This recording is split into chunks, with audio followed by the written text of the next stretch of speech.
ব্যক্তি রমজান মাসে রোজা রাখলো, রমজান মাসের সবগুলা রোজা যে রাখলো, সুম্মা আতবাআহু সিত্তাম মিন শাওয়াল, রমজান মাসের পর যদি কেউ শাওয়াল মাসে 6টা রোজা রাখে, কয়টা রোজা? 6টা রোজা রাখে। কোন মাসে? শাওয়াল মাসে, যে মাসটা চলছে। তাহলে কি হবে?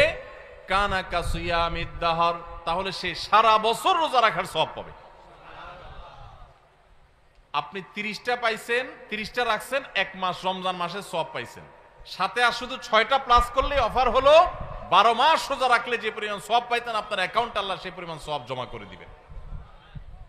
তাহলে কোনো বুদ্ধিমান মানুষের শাওয়ালে 6 রোজা রাখা ছাড়া উচিত না। অনেক উলামা একরাম এই হাদিসকে ব্যাখ্যা করেছেন এইভাবে যে আল্লাহ রাব্বুল আলামিন সাধারণত নেক আমলগুলোকে 10 গুণ পর্যন্ত বাড়িয়ে দেন, কোন কোন ক্ষেত্রে আরো বেশি, দানের ক্ষেত্রে 700 গুণ আল্লাহ বাড়িয়ে দেন, কাউকে কাউকে হিসেব ছাড়া দেন। এই যে সাধারণত আল্লাহ তাআলা নেক আমল করলে কয় গুণ বাড়িয়ে দেন? 10 গুণ। কয় গুণ বাড়িয়ে দেন ভাই? 10 গুণ। তো আমরা রমজান মাসে রোজা রাখি, সাধারণত সারা মাস 30 হয় সর্বোচ্চ, কখনো কখনো 29 হয়, 30 বেশি তো আর হয় না। তাহলে 30 হলে 30টা রোজা আমরা রমজান মাসে রাখলাম, আর শাওয়ালে যদি 6টা রাখি তাহলে কয়টা হয়? 36 রোজাকে যদি আপনি 10 দিয়ে গুণ দেন সমান সমান কত হবে? 360। সারা বছরের হিসাব পাইছেন ভাইরা আমার। এই জন্য আল্লাহ রাব্বুল আলামিন আমাদেরকে সারা বছর রোজার সওয়াব দিবেন।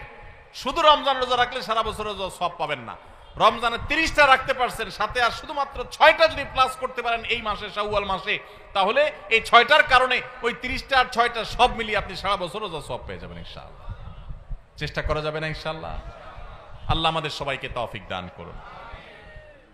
এই শাওয়ালের 6 রোজা নিয়ে আমাদের মা বোনদের একটা কমন প্রশ্ন আছে, অনেক ভাইদেরও কমন প্রশ্ন আছে। সেটা হলো যে কারোর যদি ভাঙতি রোজা থাকে, কাজা রোজা থাকে, যে গত রমজানে আপনি হয়তো অসুস্থতার কারণে 2টা রোজা রাখতে পারেন না, 4টা রোজা ভাঙা পড়ছে, কোনো মা বোন মাসিকের কারণে তার কয়টা রোজা, 7টা 8টা রোজা বা 10টা রোজা 5টা রোজা তার ভাঙতি পড়ছে, এই রোজাগুলো তিনি আগে রাখবেন নাকি শাওয়ালের 6 রোজা আগে রাখবেন?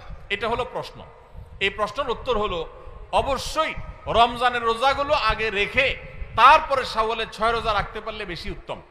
কারণ নবী সাল্লাল্লাহু আলাইহি সাল্লামের হাদিসে আমরা দেখি তিনি বলেছেন, যে ব্যক্তি রমজানের রোজা রাখলো এরপরে শাওয়ালের 6 রোজা রাখলো তার জন্য ফজিলত হলো সারা বছর রোজা সওয়াব। তাহলে আগে রমজানের গুলো শেষ করে তারপরে শাওয়ালের 6 রোজা রাখতে পারলে বেশি ভালো।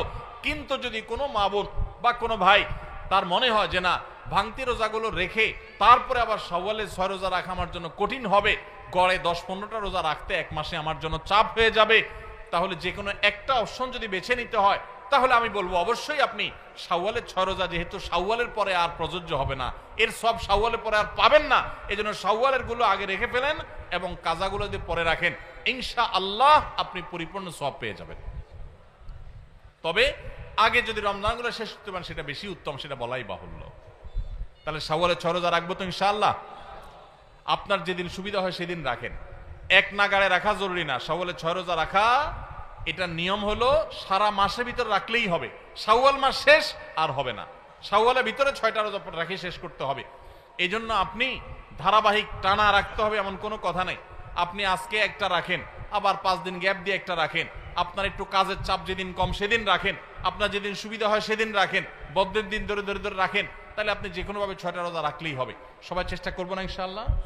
আল্লাহ আমাদের সবাইকে আমলের তৌফিক দান করুন। ভাইরা আমার, তাহলে রমজানের আমলের চেষ্টা, রমজানের ইবাদত, রমজানের নামাজ, রমজানের রোজা, রমজানের তিলাওয়াত, রমজানের দান সাদকা, এগুলো শুধু রমজানেই সীমাবদ্ধ নাকি রমজানের পরেও করা লাগবে? লাগবে কি লাগবে না? অতএব মসজিদে রমজানের পরে যেতে হবে কি হবে না? সবাই যাবো তো ইনশাআল্লাহ? আল্লাহর ঘরের দিকে যাবো তো ইনশাআল্লাহ?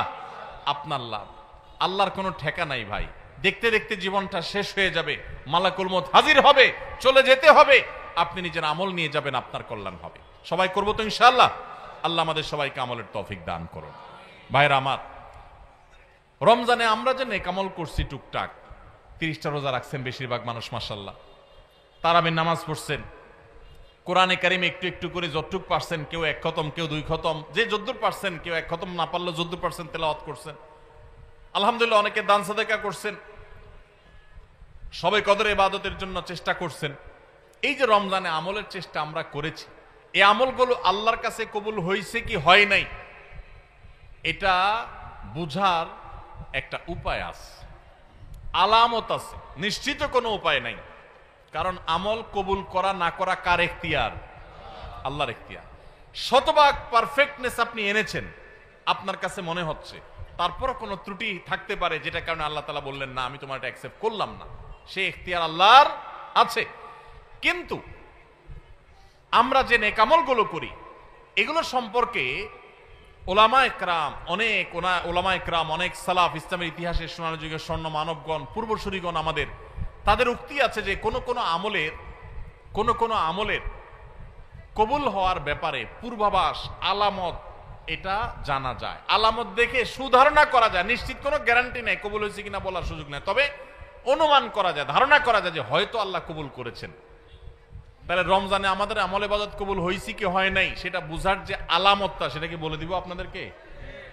তাহলে একটু মাপে নিলেন যে আপনার আমলটা কবুল হলো কি হলো না, চেষ্টা করলেন, উৎসাহিত হলেন, অনুপ্রাণিত হলেন। বলবো আমি সেটা ভাইরা আমার, সেটা হলো, সে আলামতটা হলো রমজানে যে আমলগুলো করেছেন, শুধু রমজানের জন্য এটা কথা না, সারা বছরের জন্যই প্রযোজ্য। কোনো আমল করার পর সে আমলটা যদি আপনি ধারাবাহিকভাবে করতে পারেন, কন্টিনিউয়াসলি করতে পারেন, বারবার করতে পারেন, একাধিকবার করতে পারেন, ওইটার ধারা যদি ধরে রাখতে পারেন, তাহলে আপনি আল্লাহর ব্যাপারে সুধারণা করতে পারেন আল্লাহ আপনার আগেরটা কবুল করেছেন, এই জন্য পরে আবার করার তৌফিক দিয়েছেন।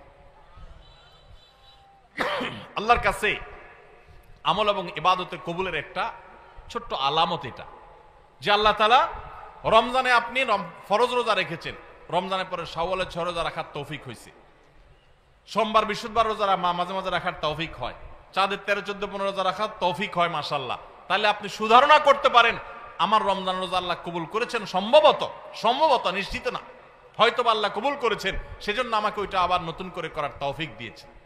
রমজানে আপনি তারাবির নামাজ পড়েছেন, রমজানে বাইরে 5 ওয়াক্ত নামাজ ধরে রাখছেন, তাহাজ্জুদ মাঝে মধ্যে পড়ার চেষ্টা করেন, হিম্মত করেন, নিয়ত করেন, সুধারণা করতে পারেন আল্লাহ হয়তো আমার রমজানেরটা কবুল করেছেন। কারণ আল্লাহর পদ্ধতি হলো কোন আমল করার পর বান্দা সে আমলটা যদি আল্লাহ অ্যাকসেপ্ট করেন, ওই আমলটা বান্দাকে নিয়মিত করার সুযোগ দেন, তৌফিক দেন। এটা দেখে আন্দাজ করা যায় যে হয়তো আল্লাহ তাআলা আমল কবুল করেছেন।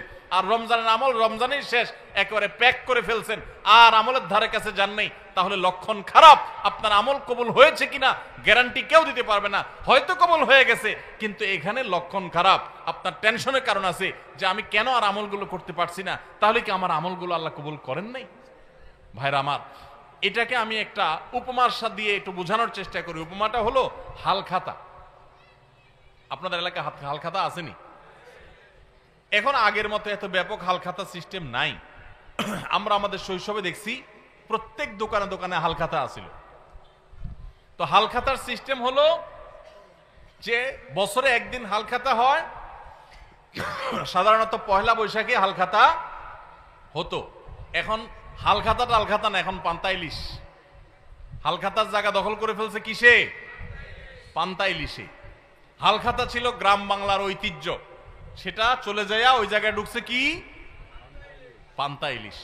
যাই হোক, তো হালখাতার সিস্টেম হলো সারা বছর যা বাকি খাইছেন এই সব টাকা হালখাতার দিন পরিশোধ করে একদম আপনার হিসাব ক্লিন করবেন, পরিষ্কার হয়ে যাবে, কোনো দেনা বাকি থাকবে না। তাহলে এবার আপনাকে দোকানদার একটু মিষ্টি মুষ্টি খাওয়ায়, জিলাপি টিলাপি খাওয়ায়, আর নতুন করে ওই দিনই যদি আবার বাকি চান, যত টাকা চান আপনাকে বাকি দিবে। এই না হালখাতার সিস্টেম? আর যদি আগের টাকা বাকি না দেন, এই আগের টাকা পরিশোধ না করেন, কিছু দিয়া আর বলেন যে ঠিক আছে বাকিটা দিব, এখন আবার নতুন করে বাকি দেন, তো হালখাতার শরীয়তে, হালখাতার নিয়মে ওইটা কিন্তু গ্রহণ হবে না। ঠিক না? ঠিক।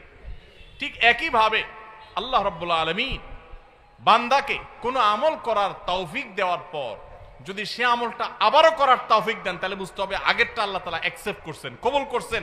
সুধারণা করা যায় আল্লাহ হয়তোবা তাকে নতুন করে আমলের তৌফিক দিয়েছেন, ইঙ্গিত দিচ্ছেন যে বান্দা তোমার আগেরটা কবুল করেছি।